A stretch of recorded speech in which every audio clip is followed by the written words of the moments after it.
The key to a happy life, understanding the law of causality. 幸福人生之鑰，了解因果法则。Third law, small cause resulting in a big effect. 第三，因小果大。Third law, small cause resulting in a big effect. A tiny cause can turn into a huge effect. It is like a small watermelon seed buried in the dirt, growing into many big watermelons. And in these big watermelons, there are many more watermelon seeds. As the adage goes, give one and beget 10,000 in return is true.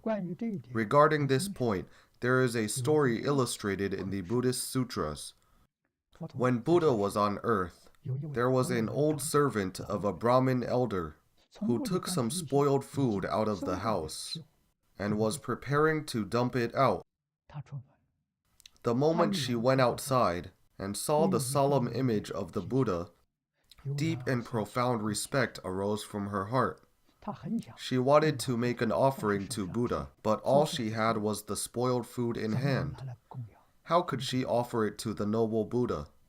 Just as she hesitated, Buddha began to smile and emit light, happily using his bowl to scoop up the spoiled food from the old woman's hand. Buddha then turned his head and told Ananda, "This old woman is wholeheartedly devout.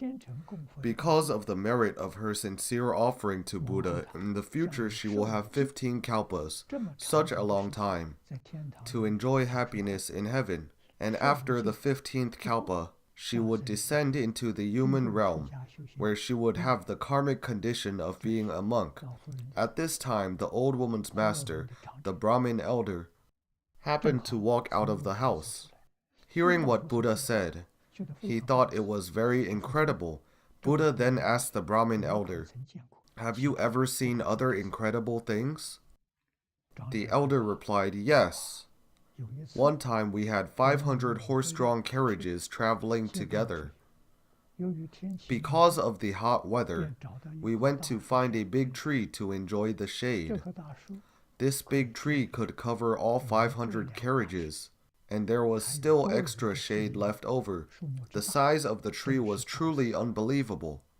Buddha then asked, "Do you know how big was the seed of this great tree?" The elder replied, "As small as a mustard seed." Buddha said, "This is correct. This is the theory of a small cause creating a large effect. Although the cause of the elderly servant making an offering to Buddha was very small, it begot a big effect. The principle is based on the speed of mind, which is way too fast. According to Maitreya Bodhisattva, in the snap of a finger, there are 3.2 billion 100,000 thoughts. Each one shapes a form, and in every form exists consciousness. One finger snap contains 320 trillion thoughts. The unit is 100 times 1,000, 100,000. 3.2 billion times 100,000. That is 320 trillion. In one finger snap, there are 320 trillion thoughts. In 1 second, supposedly, you can snap your fingers 7 times. 320 trillion times 7. It will become 2,240 trillion thoughts. In 1 second, there are 2,240 trillion thoughts, and each thought is independent. The frequency of this kind of subtle thoughts is too high, so Maitreya Bodhisattva said that each thought is extremely fine, and there is no way to hold it. It is too fast. The speed of thought is so fast that within a very short period of time, myriad seeds are planted, and in the future, the time for them to become effects is then very long. The cause and effect story of Maudgalyayana is recorded in the Buddhist sutras. In the past, Maudgalyayana had one life where he tried to kill his parents. In that life, both of his parents were blind, and his wife was reluctant to take care of her blind in-laws. She tried various ways to make her husband become resentful of his parents, said a lot of bad things to estrange them, and finally instigated her husband to kill his parents. The husband was abetted by her, and actually gave rise to the evil-hearted intention of killing his own parents. Following the plan, one day, he took his parents out and brought them to a forest. When they were in the forest, he made his parents believe that robbers came. With the wooden stick that he had prepared, he viciously hit his parents, trying to beat them to death. Unexpectedly, as he was savagely beating them, they did not call on him to save them, but shouted for their son to quickly run for his life instead, lest he be harmed by the robbers. He was so moved by his parents' unconditional love that his conscience came into play. He knelt down in front of them and repented for his wrongdoing. Because of this evil karma of intending to kill his own parents, his life was shortened, and upon death he fell into the hell realm, suffering a long period of torture. After leaving hell, he still had to endure the bitterness of the hungry ghost and animal realms. When he finally reincarnated as a human, he died brutally beaten until his bones were pulverized into pieces, in each life for 500 lives. Even in his life as Maudgalyayana, there was no exception. He followed Buddha as a disciple, attained arhathood, and became Buddha's #1 disciple in supernal power. However, when the karmic condition had matured, he became unable to enter samadhi and unable to use his supernal power due to his severe karma remaining so strong. This is where the saying, "Even supernal power cannot overcome karma," comes from.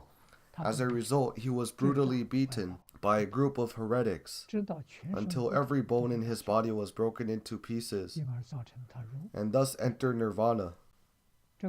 This story clearly illustrates the principle of a small cause resulting in a big effect. He tried to murder his parents only once in that life. How come it caused so many lifetimes of tremendously bitter retribution? The reason is because the speed of the mind is too fast. So even if it is only one evil karma, it results in myriad karmic causes.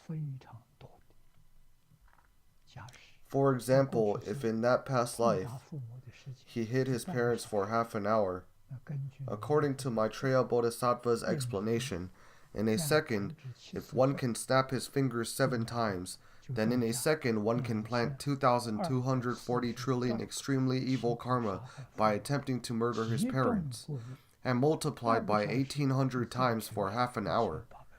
The huge number of evil karmic seeds planted is astonishing. This extremely evil karma resulted not just in a shortened sickly life, known as the flower retribution, but also the fruit retribution of his next life reincarnation in hell.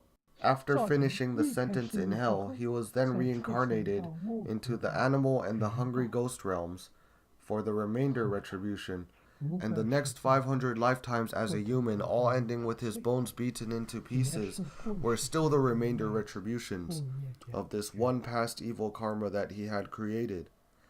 From this example, we can see how the severe karma can lead to the flower, the fruit, and the remainder retributions. It is truly like one aftermath following another, with no end in sight. Seeing how fierce this karmic retribution can be, do you still want to be rebellious and hurt your parents? Do you still dare to commit other bad karmas? I Ching, the Book of Changes, CT chapter says, the family that accumulates goodness is sure to have abundant remainder auspiciousness, and the family that accumulates evil is sure to have abundant remainder misery. The meaning is that a family which accumulates good deeds will gain extra prosperity, and their future generations will be blessed. And the family that accumulates evil will have extra sins and bring disaster to their future generations. This passage is an evident testimony of a small cause resulting in a big effect. Master Yin Guang said, "Since there are remainder auspiciousness and remainder retribution, there must be original auspiciousness and original retribution." The original auspiciousness refers to the person enjoying the good fruit retribution of his own good karma. The remainder auspiciousness is the fortune he creates for his descendants. That is the remainder retribution from his good causes. Original retribution refers to a person suffering evil retribution of his own evil karma. Remainder retribution is his evil retribution, passing on to his descendants from his evil karma. We also must understand that not only is the effect bigger than the cause, but the longer for the retribution to take effect, the more grievous the retribution becomes. Like a debt, the longer it takes to pay back, the more interest there is. Therefore, after we commit a sin, we must quickly repent and start to do good deeds diligently to lessen the bad karma. Or even better, take the consequences as early as possible to lighten your retribution for a grave sin and avoid severe suffering in the future.